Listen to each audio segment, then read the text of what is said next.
আহি পিনি তেওঁৰ ঘৰত পানী কাটিলে, কিবা কৰিলে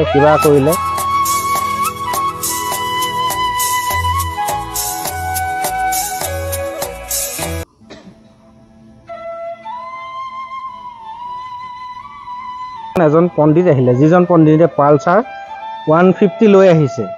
আমাৰ গাঁৱতে ঘটি গ'ল হঠাতে এটি বৰ অভাৱনীয় ঘটনা, মানে যিটো ঘটনা নেকি ভাবিব পৰা নাছিলোঁ। যোৱাকালি অৰ্থাৎ 16 তাৰিখৰ দিনাখন এজন পণ্ডিত আহিলে, যিজন পণ্ডিতে পালচাৰ 150 লৈ আহিছে। তো সেইজন পণ্ডিতে আহি পিনি আগতেও 2 এদিন আহিছিলে, আহি পিনি সেই মানুহ ঘৰত কিবা গ্ৰহ কাটিব লাগিব বুলি, কিবা কৰিব লাগিব বুলি তেওঁক অলপ সোণ যোগাৰ কৰিবলৈ দিছিলে। অলৰেডি যিগৰাকী গৃহস্থনী আছিলে তেওঁৰ নাকত এটি নাকফুলি আছিলেই, কিন্তু সেই নাকফুলিটো সৰু হোৱাৰ কাৰণে বোলে নহ'ব, মানে গ্ৰহ কাটিব নোৱাৰিব। গতিকে লৈ তেওঁক কোৱা হ'ল যে আপুনি এডাল ধুনীয়াকৈ সোণৰ চেন যোগাৰ কৰি ৰাখিব, পাৰিলে 2গৰাকী মানুহৰ পৰা আনি ৰাখিব পাৰিলে বেছি ভাল আছে। গতিকেলৈ আপুনি 2গৰাকীৰ পৰা 2ডাল সোণৰ নেকলেছ আনি থ'ব। তো তেওঁ বাৰে প্ৰতি ফোন কৰি খবৰ লৈ আছিলে 2 এদিনতে যে বস্তুটো গোটাব পাৰিলে নাই।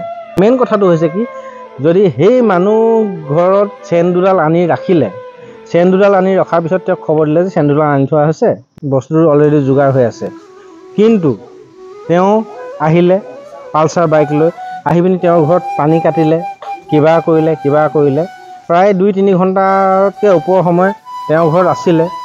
আৰু যিহেতু ঘৰখনত এতিয়া ল'ৰা 2টি আৰু মাক আছে, মাকে কিবা কামৰ কাৰণে অলপ সময়ৰ কাৰণে গ'ল, আৰু তাৰপিছত আহি পালেহি, পোৱাৰ পিছত তেওঁক চেন 2ডাল দি দিয়া হ'ল, আৰু সোণৰ আঙুঠি এটা, চেন 2ডাল, কাণফুলি এযোৰ। এডাল চেনত আছিলে 10 অনা আৰু আঙুঠিত আছিলে 2 অনা 3 ৰতি। তো সেই বস্তুখিনি পানীত জুবুৰিয়াই কৰি গৃহস্থনীৰ হাতত দি দিলে।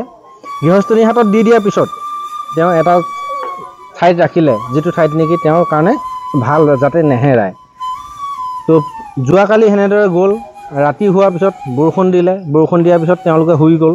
আজি 10 মান বজাত সোণৰ নেকলেছডাল দিবলৈ যাবলৈ বিচাৰিছে, তেতিয়া দেখি পাইছে যে সোণৰ নেকলেছ এডাল নহয় 2ডালো নাই, আৰু লগত আঙুঠিও নাই, আৰু লগত নিজৰ সৰু নাকফুলিটোও নাই সোণৰ।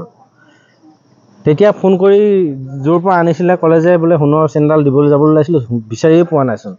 তো কান্দি কাটি ঘৰ পালেহি, ঘৰ পোৱাৰ পিছত কৈছে যে এতিয়া বস্তুটো বিচাৰি পোৱা নাই, এতিয়া মই কি কৰিম। যিহেতু আজি 1.5 মাহৰ পূৰ্বে তেওঁলোকৰ স্বামীৰ শ্ৰাদ্ধ পাতি গৈছে, টকা পইচাৰো বহুত অভাৱ অনাটনে দেখা দিয়ে। এতিয়া লাষ্ট পৰ্যায়ত তেওঁলোকে সোণৰ গহনা গঢ়াই দিব লাগিব, এয়াই হৈ গ'ল লাষ্ট ফাইনেল ডিচিশ্যন। মানে চাওক, সামান্য ভুলৰ কাৰণে কিমান এটা ডাঙৰ ঘটনা হৈ যায়। আপোনালোকে ভিডিঅ'টো যিমান পাৰে শ্বেয়াৰ কৰি দিব, যাতে আৰু 10জনে গম পাওক এই কথাটো, আৰু কাৰো যাতে এনেকুৱা পুনৰাবৃত্তি ঘটনা নঘটে।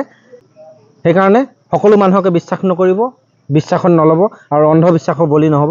নিজে সাৱধান থাকিব, নিজ ভালে জগত ভাল। সেয়াই।